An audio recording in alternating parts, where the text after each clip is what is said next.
When you cross the age of 60, the world around you begins to feel different. The phone doesn't ring as often. The invitations slow down. The routines you once built your life around, raising children, building a career, staying busy with community, start to fade.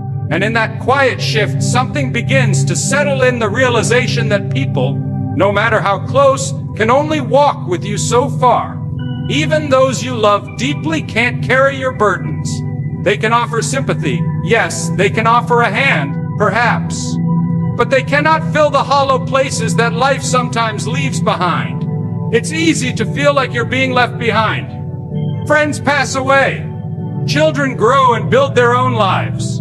The world, which once seemed to revolve around your contributions, now seems to move ahead without you. And in moments like these, depending on people can feel like standing on sand, shaky, uncertain, always changing. But the truth is, you were never meant to stand on people in the first place. You were meant to stand on a rock. There is one who never left your side, not in your youth, not in your mistakes, not in your darkest hours, and not now. When others walked out, he stayed. When your strength failed, he carried you. When you cried in silence, he heard every word. You see, depending on God isn't a last resort for the desperate. It is the foundation for those who want to finish well. When you're young, you may lean on your energy.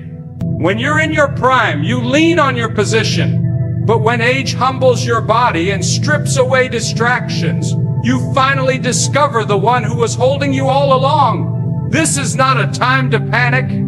This is a time to press in, to trust the one who brought you through every storm and still knows every hair on your head. People may forget, but he remembers.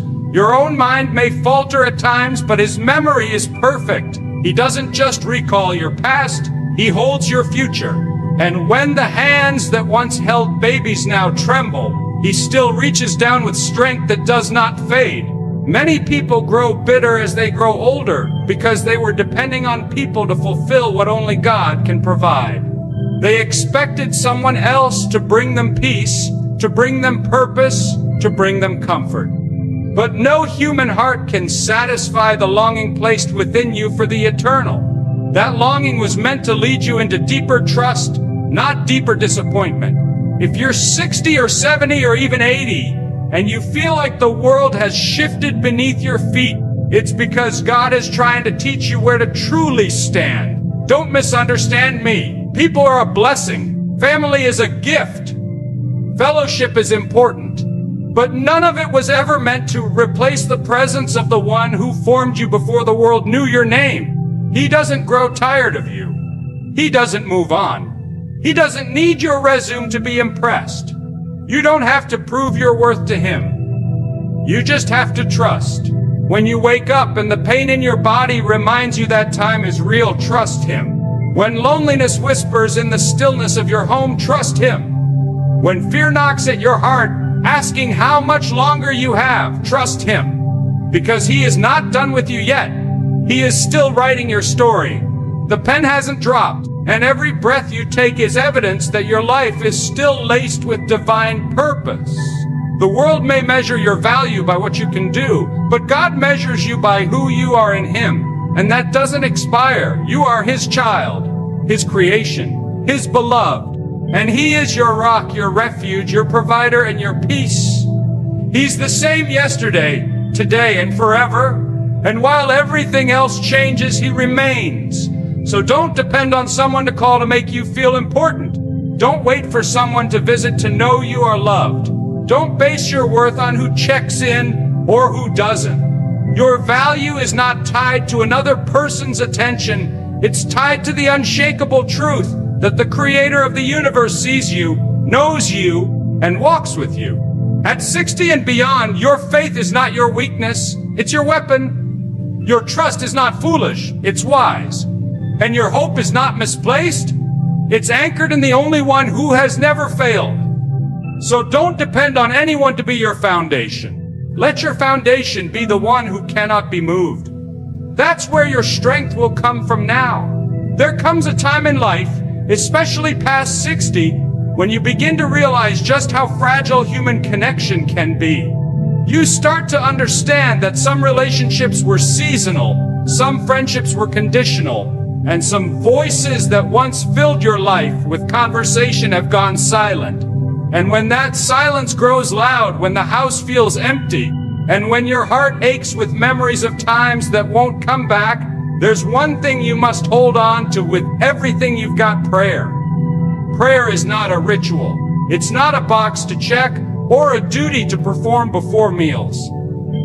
Prayer is the breath of your spirit. It is the most powerful connection you have in this world, not to people, but to the God who created you. And at this stage in life, when so many things are out of your control, your health, your income, even your independence, there is one thing no one can ever take from you: your ability to talk to God. You don't need perfect words.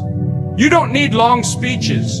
You don't need to wait for the right time. The beauty of prayer is that it meets you exactly where you are, in whatever condition you're in. If your body is weak and your mind is tired, He still hears.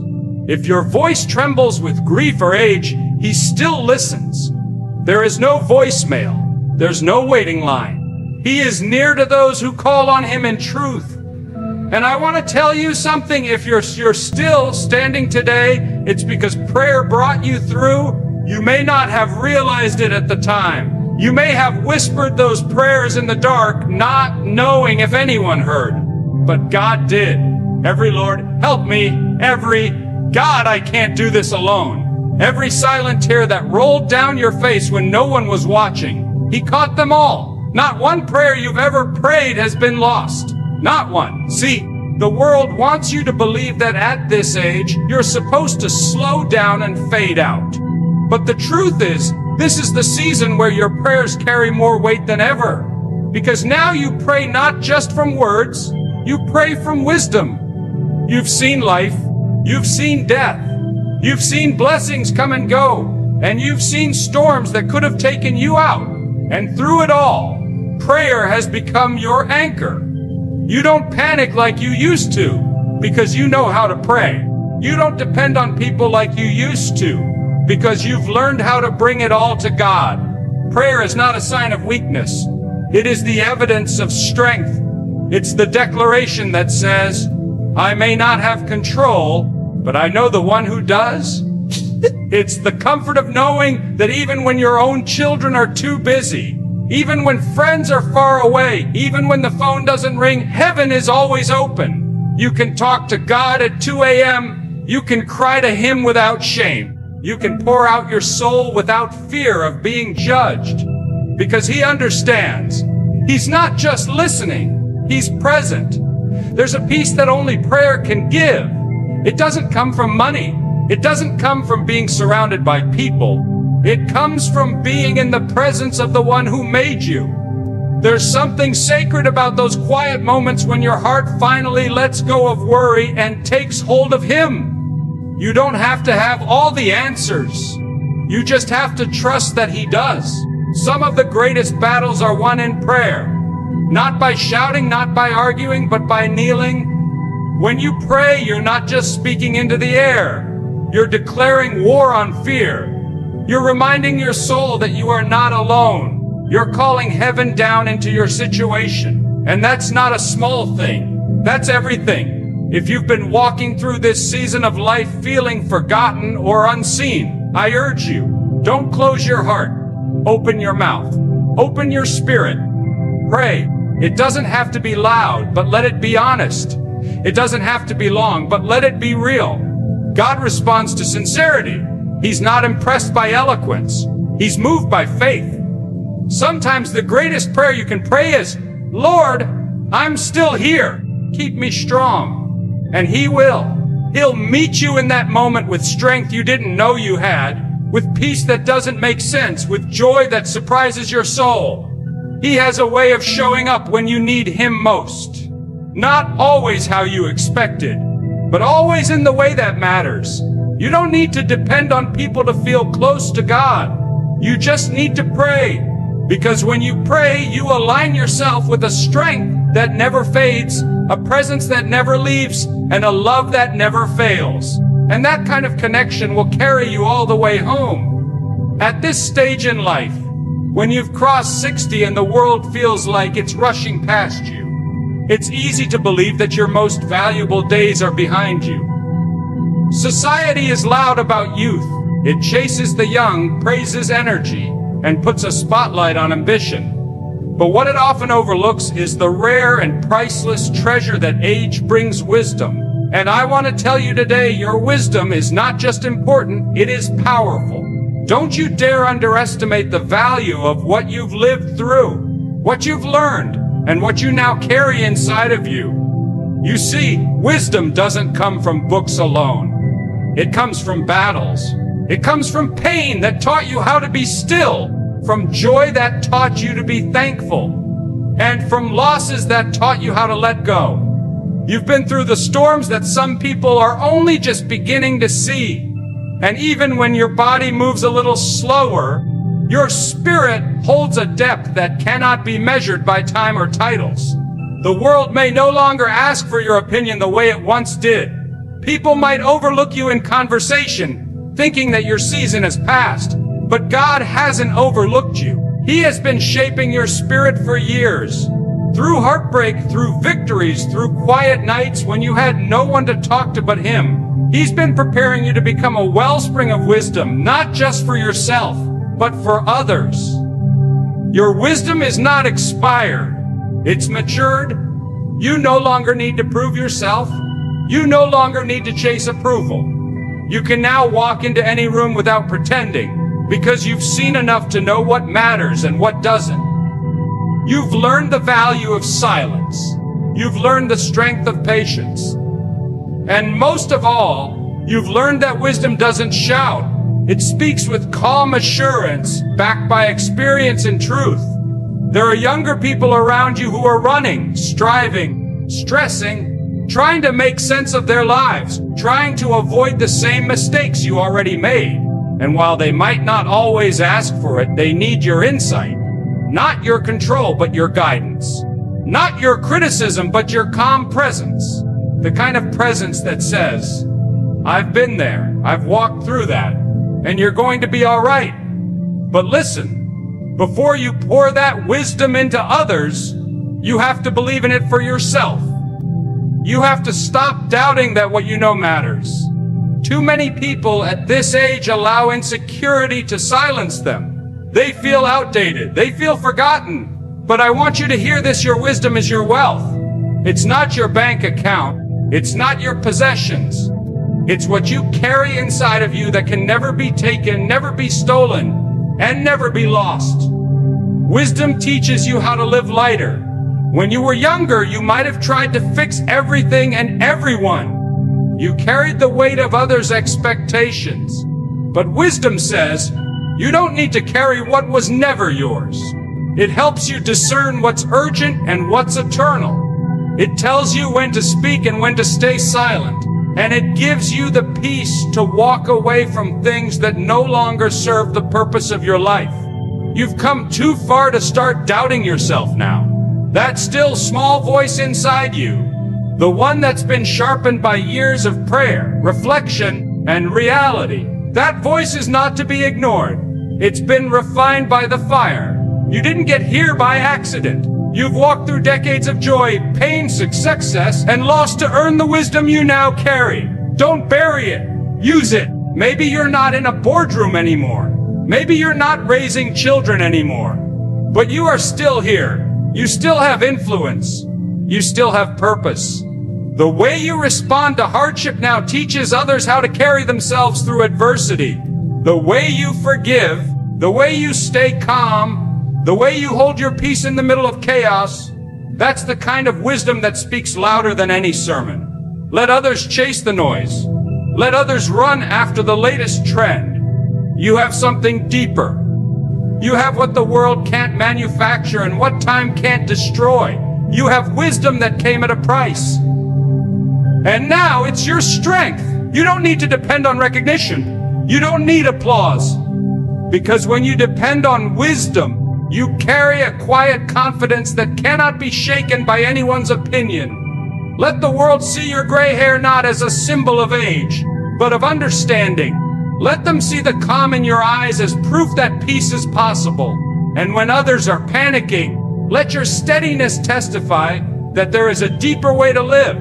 Wisdom doesn't rush, it doesn't argue, it doesn't demand attention. It simply stands firm, quiet, and true. And if you've still got breath in your body, then there is still someone who needs to hear what you've learned. So hold your head high, walk in dignity, and never forget, the wisdom inside of you is God's gift to the world. There's something remarkable that happens when you reach this stage in life. After 60, the world doesn't just look different. It feels different. You start to notice what really matters. Things that once kept you up at night no longer carry the same weight. Arguments you used to fight now feel unnecessary. Possessions you chased start to lose their shine. You begin to see clearly. You begin to understand that life was never about how much you could hold on to. It was always about what you were willing to let go of. Simplicity isn't just about having less. It's about living with more peace, more clarity, more intention. And when you let go of the things you don't need, emotionally, financially, relationally, you make room for the things that your soul has been starving for. Peace, rest, joy, gratitude. These are the riches of simplicity, and they cannot be bought or borrowed. They must be chosen. In your earlier years, life felt like a race. You were building a home, raising a family, trying to prove yourself, trying to be everything for everyone. And that's understandable. There were responsibilities, pressures, expectations. You had to carry a lot, and you did it with strength. But now those days have shifted. And with this new season comes an invitation, not to carry more, but to carry less. Let go of the pressure to impress anyone. You don't need to wear masks. You don't need to compete. You don't need to explain your decisions to people who don't understand your journey. You've earned the right to walk in quiet confidence, to live in a way that honors your soul and not the noise of others' opinions. Simplicity says, I know who I am, and I no longer need to chase approval to prove it. Some of the heaviness you've been feeling isn't from your age. It's from the weight you're still trying to carry. Old regrets, unspoken pain, bitterness from people who hurt you years ago. Let it go. You can't change the past, and you can't force people to apologize. But you can choose to release what's been stealing your joy. Simplify your soul. Make peace with your story. You don't have to carry that baggage into the rest of your journey. It's also time to simplify your expectations. People won't always say thank you. They won't always show up. They won't always see the sacrifice you made. And that's all right. You didn't do it for recognition. You did it out of love. And love doesn't demand repayment. So if you're holding on to disappointment because someone didn't do what you hoped they would, release it. Simplify your heart.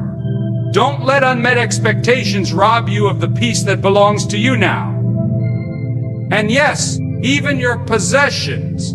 Be honest with yourself. Some of the things you've held on to are just taking up space.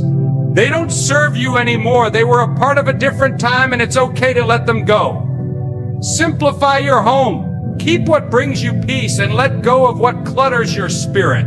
You don't need more things. You need more peace. And peace doesn't live in clutter. It lives in quiet, in stillness, in the gentle freedom of letting go. But the most powerful simplification you can make is in your relationships. If someone only reaches out when they need something, it's okay to set boundaries. If someone constantly drains your energy, it's okay to take a step back. Love them, bless them, but protect your peace. You're not selfish for wanting peace. You're wise. You're not bitter for stepping away from chaos. You're being obedient to the call to live simply and with purpose. And don't let guilt keep you connected to what God is trying to free you from. Some relationships were seasonal. Some were meant to teach you not to walk with you forever. Simplify. Let go. Trust that your worth is not tied to how many people surround you, but to the quiet truth that you are already enough. When you live simply, you begin to see clearly. You begin to cherish the sunrise again. You find joy in a cup of tea, in a phone call with a grandchild, in the sound of rain. You don't need big moments to feel alive. You just need a quiet heart, a clear mind, and the presence of God to remind you that you're still blessed. And the beautiful thing is, when you live simply, others feel it too. They see the calm in your spirit. They feel the peace in your presence. You become a lighthouse, not because of how loud you are, but because of how steady you are.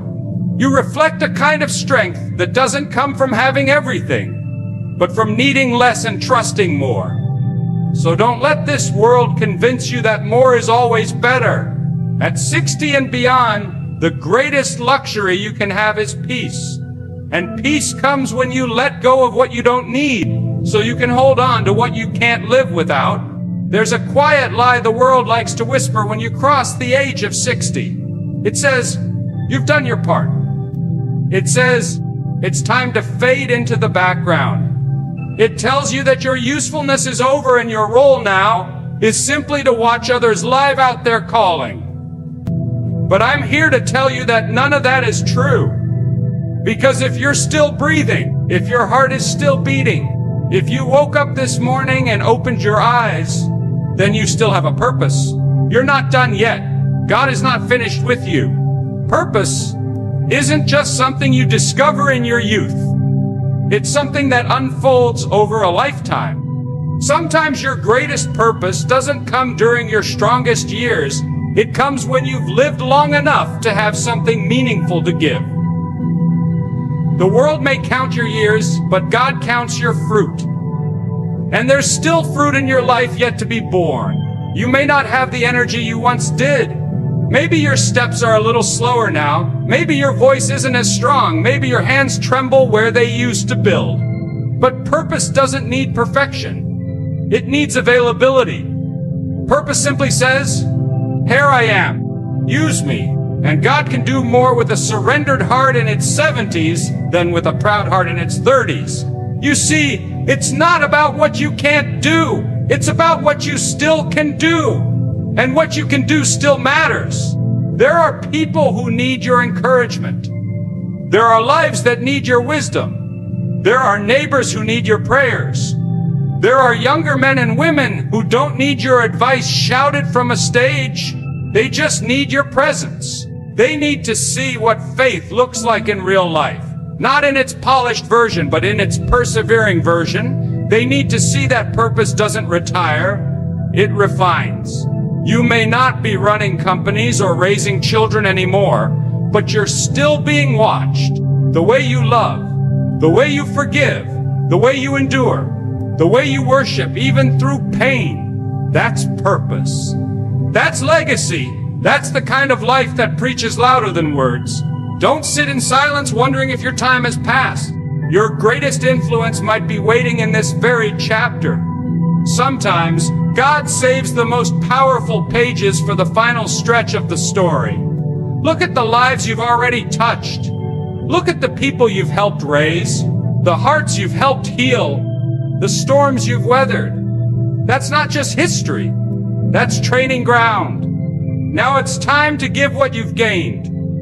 Purpose in this season may look different than it did before, but different doesn't mean diminished. Maybe you're no longer standing in front of crowds, but you're standing in the gap in prayer. Maybe you don't have an office to walk into, but you have a home that can be filled with warmth and wisdom. Maybe your hands can't do what they once did, but your words can still heal, your eyes can still see, and your heart can still pour out love. So don't compare yourself to your younger self. That version of you was necessary then. But the version of you now is necessary for today. This world doesn't need more noise. It needs more truth.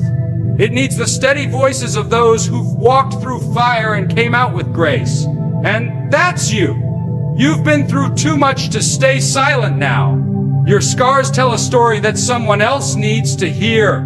And your presence may be the answer to someone else's prayer.